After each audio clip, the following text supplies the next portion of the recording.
Tuition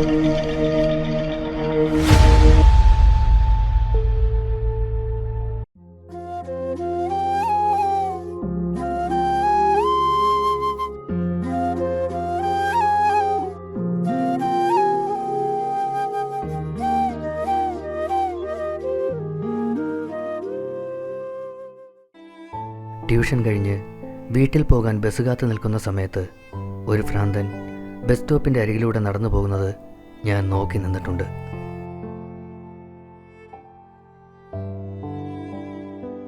പല കുട്ടികളും അയാളെ കാണുമ്പോൾ കല്ലെടുത്തെറിയും, തെറി വിളിച്ച് കളിയാക്കും. അയാൾ ചിരിക്കുകയല്ലാതെ ആരെയും വേദനിപ്പിച്ചുകൊണ്ട് അതിനൊന്നും പ്രതികരിക്കുന്നത് ഞാൻ കണ്ടിട്ടില്ല.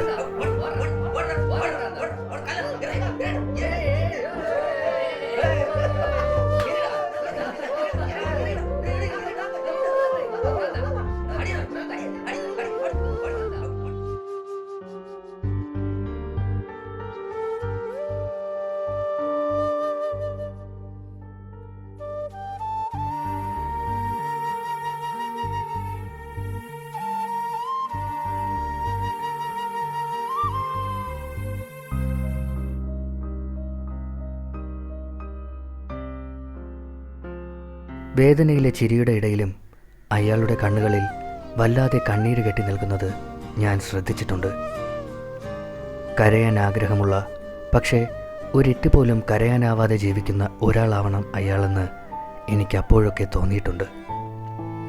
ഒരിക്കൽ ട്യൂഷൻ നേരത്തെ കഴിഞ്ഞ ദിവസം ഇടയ്ക്ക് മാത്രം പോകാറുണ്ടായിരുന്ന ബസ് സ്റ്റോപ്പിന് കുറച്ചപ്പുറമുള്ള അനിയേട്ടൻ്റെ കടയിൽ നിന്ന് ചായ കുടിക്കാനായി ഞങ്ങൾ കുറച്ച് പേര് അവിടേക്ക് കയറി ചെന്നു.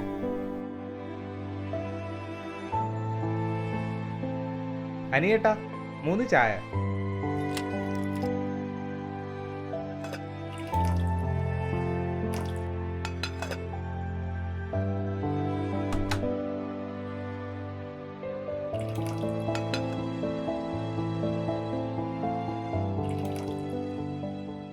അവള് വന്നിരുന്നോ? അവളെ നിങ്ങൾ കണ്ടിരുന്നോ അനിയേട്ടാ? പറയാ അനിയേട്ടാ, അവള് വന്നിരുന്നോ? അവളെ നിങ്ങൾ കണ്ടിരുന്നോ? ഇല്ലേ? ഇല്ല അല്ലേ?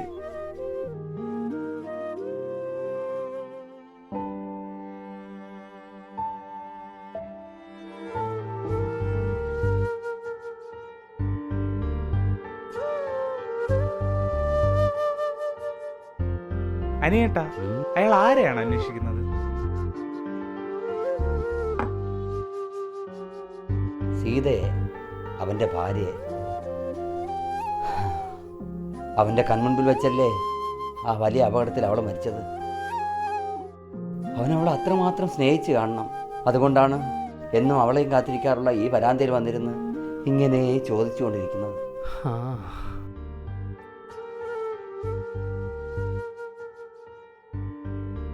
ഞാൻ പതിയെ അയാളുടെ അരികിൽ പോയിരുന്നു.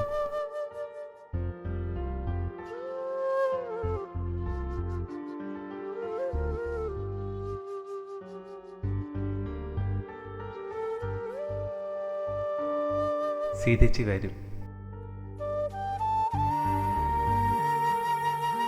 അന്നാണ് ആ കണ്ണിൽ നിന്ന് കണ്ണീരൊഴുകുന്നത് ഞാൻ ആദ്യമായി കാണുന്നത്.